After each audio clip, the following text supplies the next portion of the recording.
The sound of sirens pulled me from a restful sleep, the kind that felt too good to be true. Chaos greeted me as I scrambled to my feet and yanked open my window. The bitter scent of smoke clawed its way into my nostrils. My heart sank. Flames were licking at the roof of my house, bright against the still morning sky. My home, my sanctuary, was on fire. It was a surreal sight. Neighbors stood in their driveways, their silhouettes lit by the flickering glow of the blaze, consuming what had once been my refuge. But amidst their gathering was a figure that sent a surge of rage through me. Mark Hollis, president of the Black Meadow HOA, stood off to the side. His arms were crossed, his face set in that perpetual scowl of his, always calculating, always hungry for power.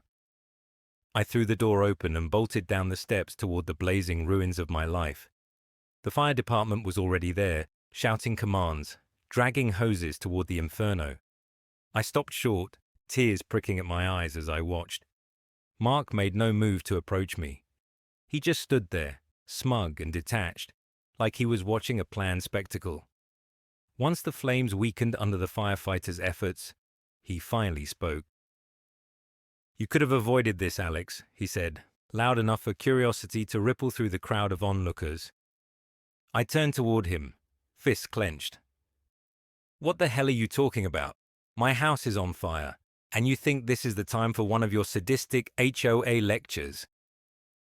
He smiled then, though it never reached his eyes. "This neighborhood has an HOA for a reason. You've been resisting it since the day you bought this property. Refusal to join comes with consequences, as you now see." My mouth fell open as I tried to understand the weight of his words. Consequences. Was Mark implying what I thought he was? Did the HOA orchestrate this? My fury cracked through me like lightning. "This!" I gestured to the wreckage of my home as firefighters struggled to douse the last of the flames. "This is your doing." Mark didn't flinch. "Your non-compliance put the entire neighborhood at risk. We've given you multiple chances to fall in line." His voice oozed with indifference. "You made your choice. Now, you're living with it." The fire was declared an accident by the firefighter chief on site. A grease fire incident or faulty wiring, they claimed, despite my protests, but I knew better. There had been no sparks, no forgotten stove. My house wasn't just randomly chosen for destruction. I sipped a cup of bitter coffee that next morning in the garden chair a neighbor had brought me. Everything else I owned was gone. Smoke hung thick in the air as sunbeams sliced through the grim haze. The firefighters were gone, leaving only the blackened skeleton of my home. Mark's cruel words rang in my head. I didn't go to my sister Mia until the third day after the fire.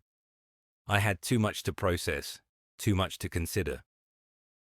When I finally told her over the phone what Mark had said, her pause was long, charged. "There's something bigger here, Alex," she finally said, her voice calm and steady like it always was during a crisis. "This wasn't a random act. If the HOA is willing to take it this far, they've probably already covered their tracks. But you know me, tracks don't stay hidden for long." I sighed in relief. Mia wasn't just my sister. She was a federal enforcement agent, trained to sniff out lies, corruption, and underhanded maneuvers. If anyone could expose the HOA for what they were, it was her. Within hours of our call, she was at the charred remains of my home, her jacket slung over her arm and a laptop bag across her chest. She surveyed the ruins with the piercing focus that had unnerved criminals and fraudsters in her line of work. "We're going to make them pay for this," she said softly, but it was a promise. The more we dug, the uglier the HOA looked. Mia began her investigation in the most straightforward place: HOA bylaws and community records.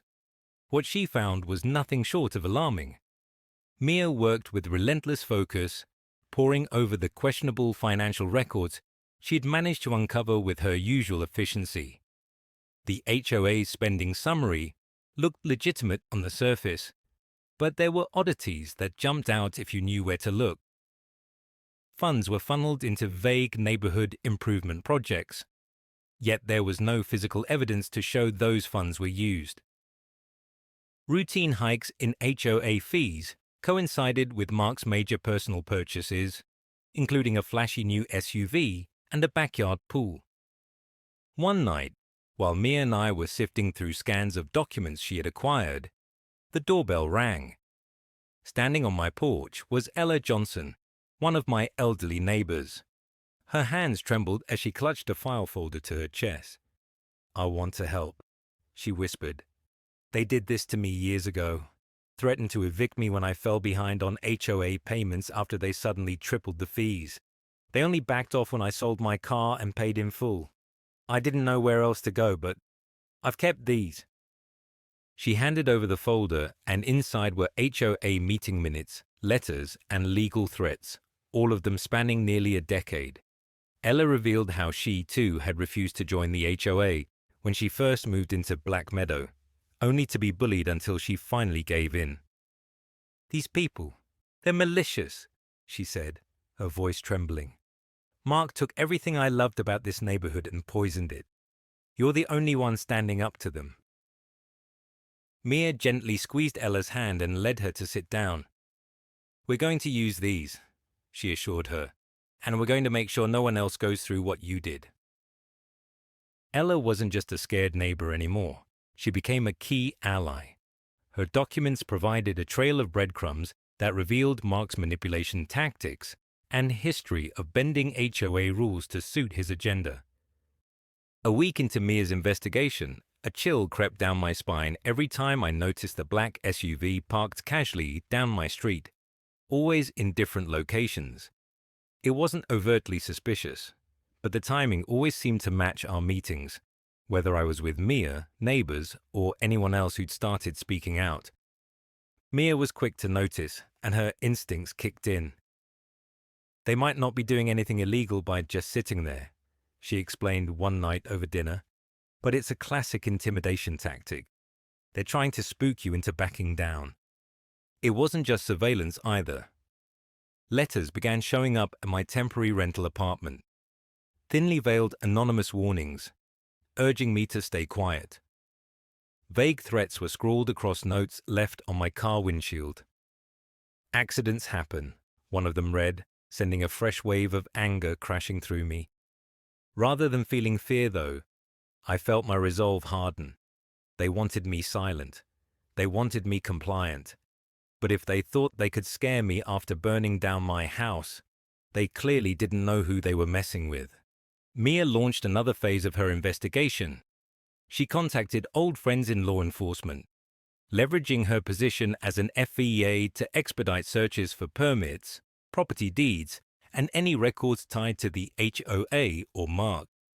A clearer picture took shape, showing that Black Meadow HOA didn't just act like a corrupt mob. They were essentially a mob. The tipping point came one stormy evening when I answered the door to find a young man, barely out of college, drenched from the rain and looking over his shoulder nervously. "Are you Alex?" he asked, his voice low. I nodded. "I need to speak to Mia," he said quickly. "Please, I used to work for the HOA. I have information." His name was Ryan, and what he shared left us both stunned. He had been a junior administrator for Black Meadow HOA for 6 months, responsible for filing complaints, managing financial inputs, and aiding in neighborhood compliance. "At first I thought it was normal," he admitted, his leg bouncing nervously. "I mean, everyone knows HOAs are strict, but months into working there I saw things that didn't make sense.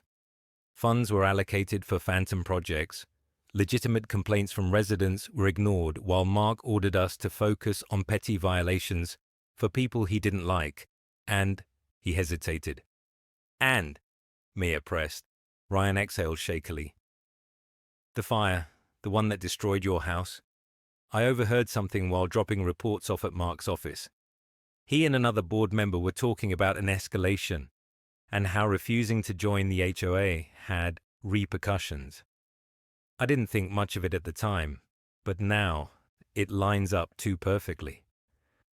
My stomach twisted as his words sank in, but Mia's expression remained focused and razor-sharp.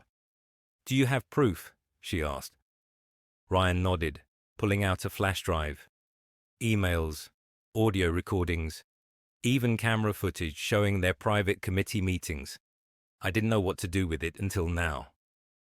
With Ryan's evidence, Mia built an airtight case. The HOA's corruption extended far beyond bullying non-compliant residents. There was evidence of tax fraud, extortion, and deliberate sabotage of properties that refused to yield to their demands, including mine. The fire that destroyed my house wasn't an accident. It was arson, orchestrated by a rogue member of the HOA on Mark's orders. Ryan's recordings detailed discussions about framing the fire as an accident and covering their tracks with falsified reports. But exposing this wouldn't be easy. Mark still had influence, and we needed to be precise in every move we made. Mia was meticulous, filing complaints with local authorities and coordinating with her judicial contacts to ensure none of this could be swept under the rug. She also leaked strategic pieces of evidence to the media, sparking public outrage that kept the pressure on Black Meadow HOA. Mark, unsurprisingly, retaliated with a counter-lawsuit against me and Mia, accusing us of defamation and slander. But by then, the tide was turning. Our coalition of neighbors was louder than ever, rallying behind us and demanding Mark's resignation. The final confrontation was inevitable, but before it arrived, Ryan revealed one more bombshell that would turn the entire case on its head. Hidden among the emails he'd retrieved was communication between Mark and a major developer. They weren't just collecting HOA dues for personal gain. They were preparing to sell off portions of Black Meadow to a corporate entity, forcing longtime residents out. With this revelation, there was no going back. Mia pushed forward with relentless determination, culminating in a climactic legal showdown. The case didn't just expose Mark Hollis and his cronies for their crimes. It dismantled the entire HOA, turning Black Meadow into a beacon of resistance against HOA overreach. Though rebuilding my home would take time, and the scars of what I'd endured would linger, I was no longer a victim. I was part of a movement. And as I stood where the ashes of my home once lay, I realized that the fire hadn't ended my story. It had sparked something much greater. While Mia prepared the next phase of her legal assault, cracks began to form within the HOA itself. Not everyone on the board shared Mark Hollis's iron-fisted approach to maintaining control. Alison Carter, the HOA secretary, had long suspected that Mark's leadership was less about community improvement and more about personal gain. Alison had spent years quietly burying her unease. She had seen Mark manipulate votes, pressure homeowners, and push through budget increases that didn't add up. She stayed silent out of fear, both for her reputation and her safety. But Ryan's revelations and the growing neighborhood resistance had reached her ears, and the overwhelming guilt of her complicity weighed heavy on her conscience. One evening, Mia and I were reviewing court filings when Alison showed up at my rental apartment, her face pale and drawn. She hesitated on the doorstep before finally speaking. "I need to talk," she said, clutching a folder stuffed with papers. "I can't do this anymore." Inside, Alison spilled everything. "Mark controls the board through intimidation and lies," she confessed. "He's had the financial records doctored for years. Most of the fines, half of them are never officially documented. They're paid in cash or checks that mysteriously disappear." She handed over her folder, which contained handwritten logs she had kept over the years. Meetings where Mark overruled votes. Documents she was forced to shred. Alleged complaints that turned out to be complete fabrications. With Alison's testimony, Mia's case grew even stronger. Alison, too, became a vital ally in dismantling the corrupt empire Mark had built. Her insider knowledge provided the final piece of the puzzle Mia needed to expose the inner workings of the HOA. News of Alison's cooperation sent ripples through the neighborhood. For the first time, there was visible dissension within the HOA itself. Diane, Mark's once loyal ally, began distancing herself even further, issuing defensive statements to the media about how she had been manipulated into following his leadership. Yet Mark wasn't backing down. The more people turned against him, the more aggressive he became. His smear campaign against Mia and me kicked into overdrive. He flooded social media with claims that we were the real criminals, alleging that we were fabricating evidence to discredit the HOA for personal gain. It wasn't just words either. Mark had hired a new lawyer, a shark who specialized in dragging cases out as long as possible. Letters and motions piled up at Mia's door, designed to bog her down in endless legal maneuvering. But Mia wouldn't be slowed. With every new tactic Mark deployed, she hit back twice as hard. She filed motions to expedite the case, worked with journalists to keep public attention on the HOA's wrongdoing, and leveraged her connections to ensure that every shred of evidence we uncovered was presented to law enforcement and regulatory agencies. Meanwhile, the neighborhood itself underwent a transformation.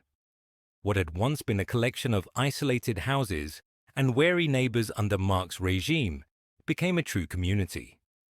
Rob continued to lead the charge, organizing block parties and group meetings to strengthen the coalition. Mrs. Patel spearheaded a fundraising effort to cover legal fees for homeowners facing false fines and sanctions.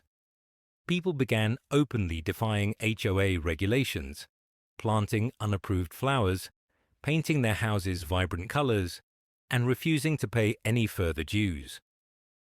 One evening, the coalition held its largest meeting yet, overflowing from Rob's living room onto his front lawn. Mia presented the latest developments in our case, and the room erupted in cheers when Allison, Ryan, and Ella shared their testimony. "This isn't just about fighting back against the HOA," Mia told the group. "It's about reclaiming your voice, your power, and your homes. They rely on fear to keep you compliant, but fear only works if you're alone, and you're not alone anymore." The energy in the room was electric. Mark's house of cards was beginning to crumble, and we were all ready to give it the final push. But Mark wasn't done yet. With his back against the wall, he became increasingly desperate. Late one night, Mia and I returned from a meeting to find my rental apartment ransacked. Papers were strewn across the floor, drawers pulled open, and my laptop smashed on the ground.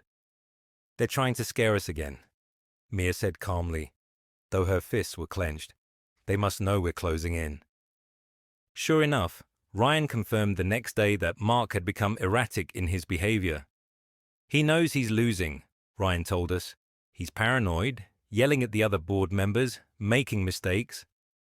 And then came the biggest mistake of all. One morning, a neighbor named Sarah knocked on my door, wide-eyed and shaken. She held out a crumpled piece of paper she had found taped to her mailbox. "It's from Mark," she whispered. The note was a veiled threat against the coalition, warning that everyone opposing the HOA will regret it. Mia photographed the note and added it to the growing pile of evidence. "This is harassment," she said, her voice sharp, "and it's going to cost him." The final court date arrived at last, drawing widespread media attention. The courtroom was packed with reporters, neighbors, and spectators eager to see the outcome of the case that had captured the public's imagination. Mia presented our case with precision, dismantling the HOA's defenses piece by piece. Allison, Ryan, and Ella testified, their stories painting a vivid picture of the corruption and abuse Mark had orchestrated. When the judge handed down her verdict, the room erupted in cheers. Mark Hollis was found guilty of numerous charges, including embezzlement, fraud, and harassment. The HOA was dissolved, its assets seized to repay the residents who had been exploited for years. For me, the victory was bittersweet. My house had been destroyed, and the path to rebuilding was long and uncertain. But standing among my neighbors that day, I felt something I had never felt before in Black Meadow: hope. Together, we face the future with renewed strength, determined to restore not just our homes, but our sense of belonging and community. And as for Mark Hollis, he left the courtroom in handcuffs, his reign of terror finally brought to an end. Victory in the courtroom felt monumental, but I quickly realized it was just the start of a new battle. Winning against Mark Hollis and dismantling the HOA didn't come with an immediate reset. There were still consequences, ashes to sift through and wounds to heal, not just for me, but for the entire neighborhood. The first step, for me personally, was rebuilding my home.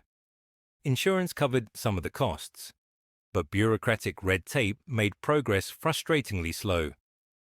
Rob, faithful as ever, showed up with tools and a determined smile. "You focus on the paperwork and the foundation," he said. "We'll handle the rest." He wasn't kidding. Over the weeks that followed, neighbors arrived in shifts, hammers and drills in hand. What had started as unified defiance against the HOA had evolved into true solidarity. The Patel family planted flowers in the yard as a gesture of hope. Ella brought over plates of sandwiches and lemonade. For the first time since the fire, laughter and camaraderie filled the air where my house had once stood. Even with the rebuilding efforts underway, the aftermath of Mark's corruption rippled across Black Meadow in ways none of us could have predicted. Taxes in the area were adjusted to account for the funds Mark had stolen, and some residents struggled to make sense of it all. The neighborhood felt raw and exposed, like a wound that needed time to heal. Though Mark Hollis was gone, his impact lingered. His allies, including Diane, were resentful and spiteful. While their power had crumbled, their bitter glares and whispered criticisms followed me at every turn. "You think you're some kind of hero," Diane sneered at me one day when I passed her in the grocery store. "You think you saved this neighborhood. You tore it apart." I clenched my fists and took a deep breath. I thought back to everything I had endured, everything my neighbors and I had fought to expose. I didn't need her approval. But there were louder shadows creeping in too. I heard murmurs that some of Mark's former allies were meeting privately, talking about ways to reform the HOA under a new name. They blamed the current chaos on residents being unchecked and lawless. Mia, sharp as always, caught wind of it before I could even raise my concerns. "It's not surprising," she said, sipping her coffee one evening. "You take power away from people like Mark, and the ones who benefited from his rule will try to salvage whatever they can." Her words planted a seed. While rebuilding my home, I began keeping closer tabs on the rumblings of these former board members. The last thing I wanted was to see the same toxic structure find its way back into Black Meadow. One evening, months after the verdict, Rob suggested hosting another block party to reinvigorate the sense of togetherness we had fought so hard to achieve. It was a perfect idea. The block party became a celebration of resilience. Tables were piled high with food, kids raced through the cul-de-sac, and the once tense air grew lighter with laughter and music. Even Allison, who had remained quiet since her testimony, arrived with a soft smile and a fresh batch of cookies. During the festivities, Mrs. Patel approached me with an idea. "Why don't we organize something permanent?" she asked. "Something that gives everyone a voice, but in a way that's fair and open." Her words sparked a flurry of brainstorming that night. Within weeks, we had laid the groundwork for what we called the Black Meadow Community Collective. It wasn't an HOA. Instead of enforcing strict regulations or punishing neighbors, it focused on fostering communication and collaboration. Decisions were made collectively, and funds went toward real community needs like playgrounds, landscaping, and events.